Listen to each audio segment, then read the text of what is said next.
Welcome back to Occupy the Media. I'm Jared Jakang Mayer, and I'm here with National Intervention Director Scott Silber and news producer Marcy Miranda, occupying the studio here in Denver. And this is our segment where we talk about the 2012 election, but here we want to focus on the election issues that impact the 99%. And the big story in the news is the highly contentious recall election in Wisconsin. Reporting from the front lines, we have Sam Mayfield, a video journalist covering the events as they unfold for Free Speech TV. Sam, great to have you on there in Wisconsin. So, Sam Mayfield, you were there earlier this year at the huge protest there at the Wisconsin State Capitol against Scott Walker, and now you're here the day after this recall election failed to oust him from power. What do you see there on the ground? What's the reaction from people there that on both sides? Yeah, it's an important topic right now. I spent 7 months here last year, and when I came back this time, for this recall election, what I'm seeing is a divided Wisconsin. I'm seeing a division in this state that is really worth talking about, and that is that's undeniable. Last night, as the numbers were coming in, it happened really fast. I mean, as you know, Scott Walker declared victory and sent out a press release while people were still standing in line in Milwaukee. It was called really quickly, and so we were at the Capitol building, state capitol. Thousands of people were there, still feeling pretty jubilant in the beginning. Right when the polls closed, there was the solidarity sing-along and the bagpipe. And then once it became clear that Scott Walker did have enough votes to win the recall election, how did the mood change, and what's been the reaction since among specifically union members? Well, when Barrett conceded, before the numbers were actually called, the general feeling was huge disappointment and general somber tone that's cast itself over this city and state now. People were really disappointed, really upset. People were crying.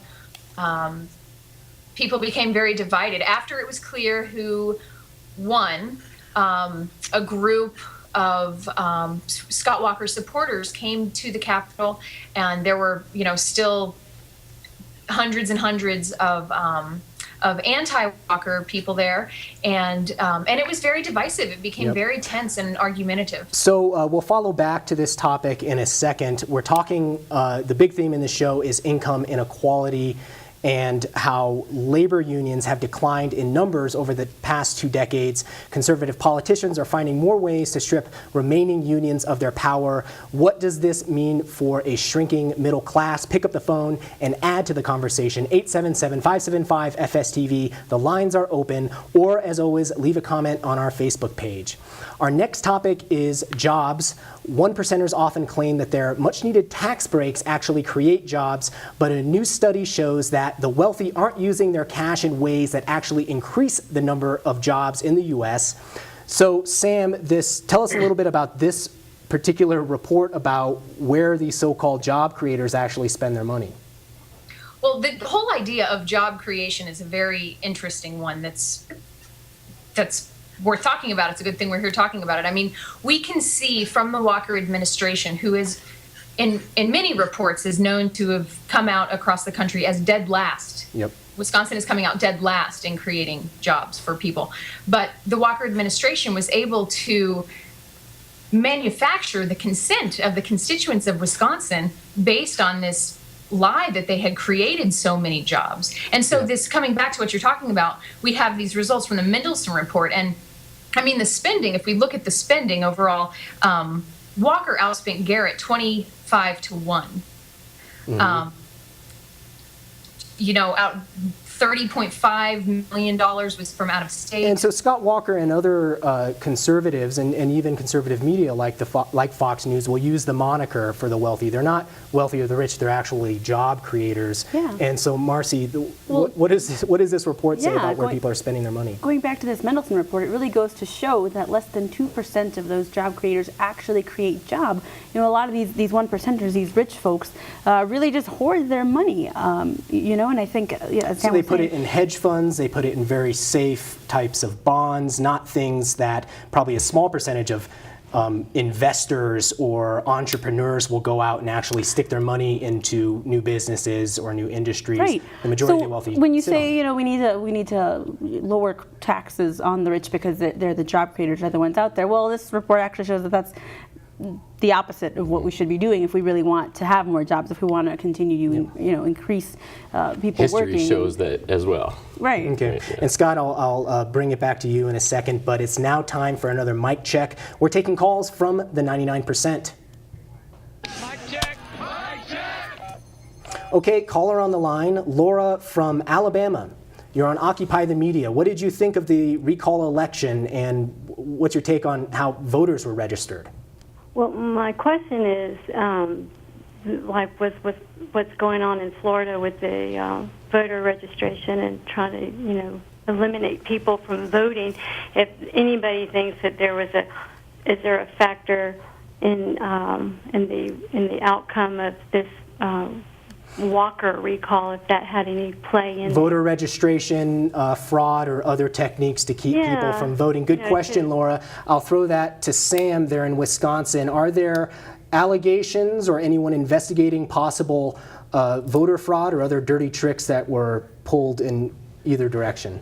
I would be surprised if the answer to that question is no.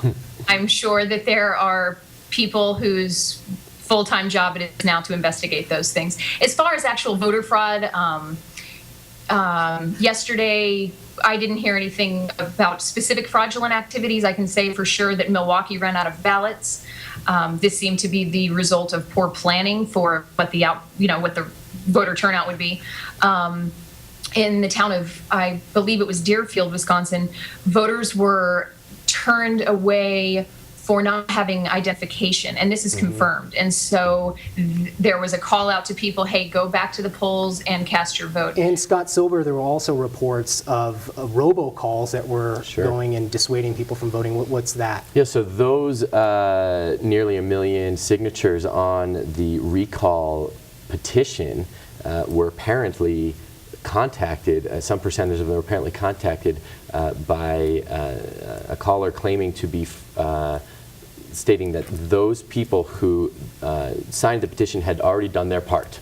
And in doing so, their vote would already be counted. So no reason to go to the polls today. Of course, the Walker campaign is able to separate itself from the outside expenditures that likely paid for tactics like that. So people who sign this recall petition, all of a sudden they get a phone call, they say, actually, your signature on that recall petition, you don't need to go vote, so you can just stay home. So that could, be essentially, if there's 1 million people who signed that petition, that could be 1 million votes then that didn't get counted if people didn't actually go out, knowing that they had to vote a second time. And we'll really have to see what comes out in the next few weeks. I do believe a state senator is filing charges on felony voter fraud related to that case.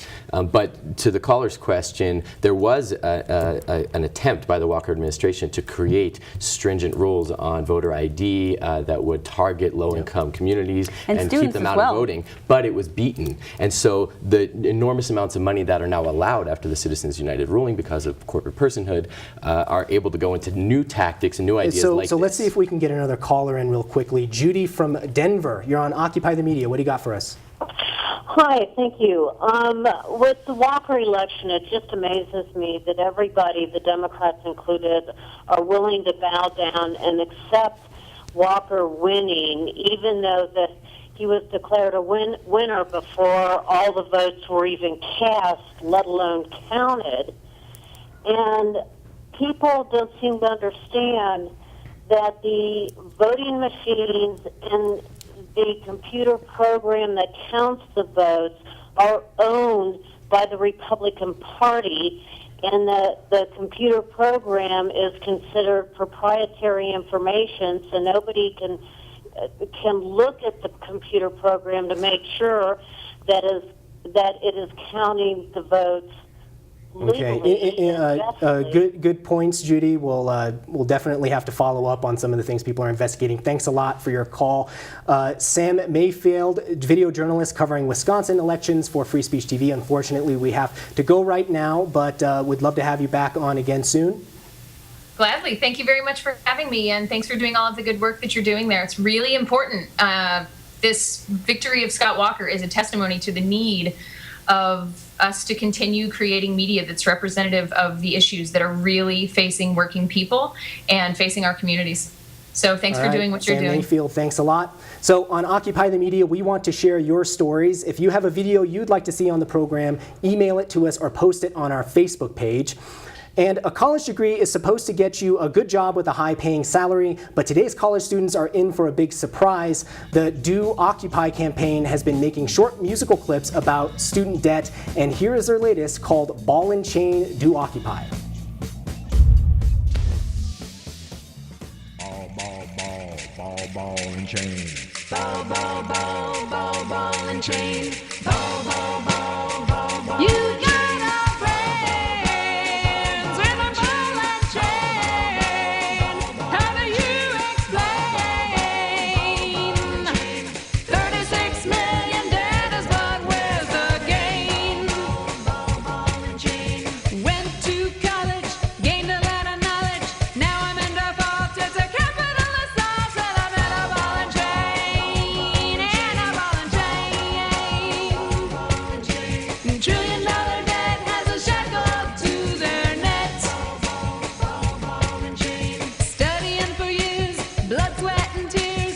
Borrowed from the Fed, now they left us in the red. And I'm in a ball and chain. I'm in a ball and chain.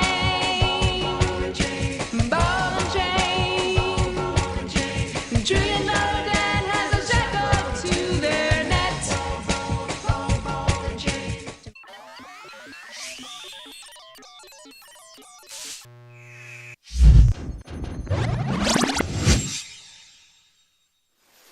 Hello, I'm Antoinette June, and this is your Occupy update. Occupy Detroit will be leading a We Shall Not Kill motorcade on Sunday, June 24th from 4 p.m. to 6:30 p.m. The motorcade will be led by 20 hearses and will wind through parts of Detroit as part of an effort calling for an end to violence in the city. For more information, please visit occupy-detroit.us.